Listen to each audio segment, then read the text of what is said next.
Let's review the voter check-in procedure. This is what usually happens. The voter arrives at the registrar's table. The registrar says, "Do you have your voter registration card or other form of identification?" Viewing the voter's identification, the registrar asks, "Is this your current address?" The voter answers yes. The registrar finds the voter in the signature list. The voter fills out an application for ballot. The voter signs his or her signature in the signature book, and your job is finished. Yet, there are generally 4 issues that arise. The voter has no voter registration card or other identification. The voter states that he or she no longer lives at the address listed on their identification or in the signature book. The voter no longer can be found in the signature book, and the signature book states that the voter has already voted or has received an absentee ballot. If you find yourself in one of these situations, don't panic. Find the officer of election and they will assist you. Issue 1. The voter states that he or she no longer lives at the address listed on their identification or signature book. There's a reason the registrar asks the voter, "Is this your current address?" State law requires that on election day, a voter cast a ballot in the precinct in which they live. Therefore, if a voter arrives at a polling place and they've moved since they've gotten a new ID or voter registration card, then you have to determine whether they moved within the precinct or did they move into another precinct. If the voter moved within the same precinct, then the voter is still entitled to vote in their same polling place. However, if the voter has moved to an address outside the precinct where they're standing, then they are required to leave and travel to their new polling place in order to cast a ballot. How do you know where to send them? The Officer of Election will also provide you with a street index, a list of all the streets countywide, which will provide the voter with the location of their proper precinct. Regardless of whether the voter has moved within the precinct or to another precinct, a change of address fail-safe form is used whenever there is a residency issue. Consulting with the Officer of Election, who will retrieve the form for you, assist the voter in properly filling out the form.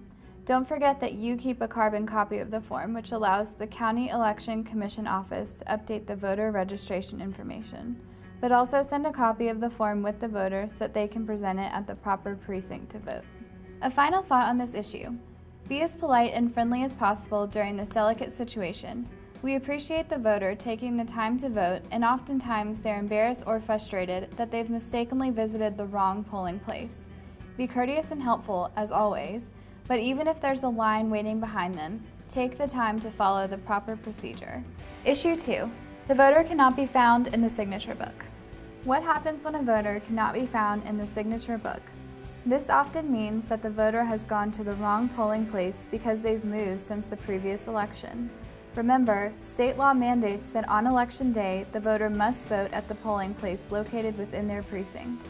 Oftentimes, it's confusing which polling place to visit, and in a larger county like Knox County with 94 precincts, finding the proper polling place isn't always easy.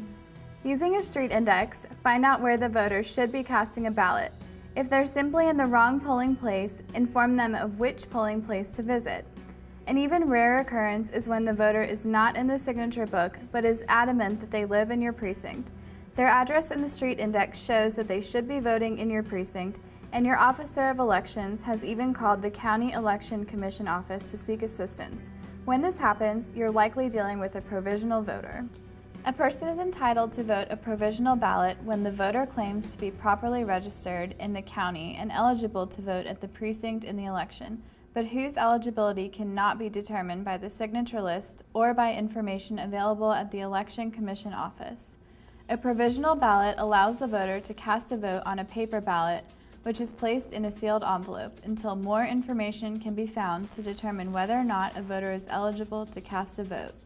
The Officer of Election at your precinct will understand the details of this process, but it's important that you are aware of it as well.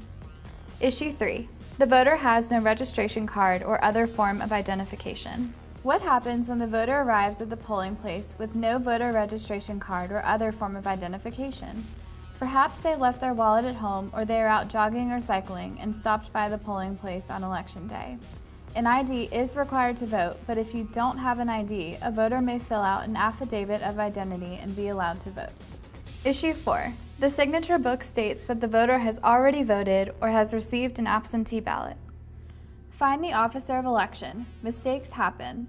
Perhaps John Smith Jr. voted early instead of John Smith Sr., and the early voting official marked the wrong voter. Consult with the Election Commission office. Be courteous and patient with the voter, and never accuse the voter of wrongdoing.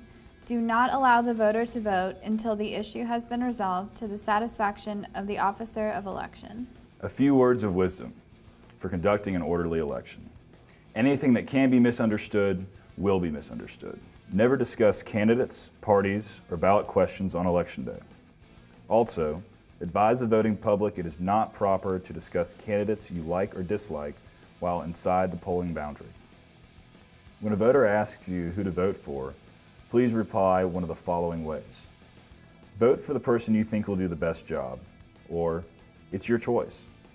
If a person refuses to remove a campaign shirt, hat, or button, advise them that they cannot vote until they leave their campaign item outside the 100-foot boundary.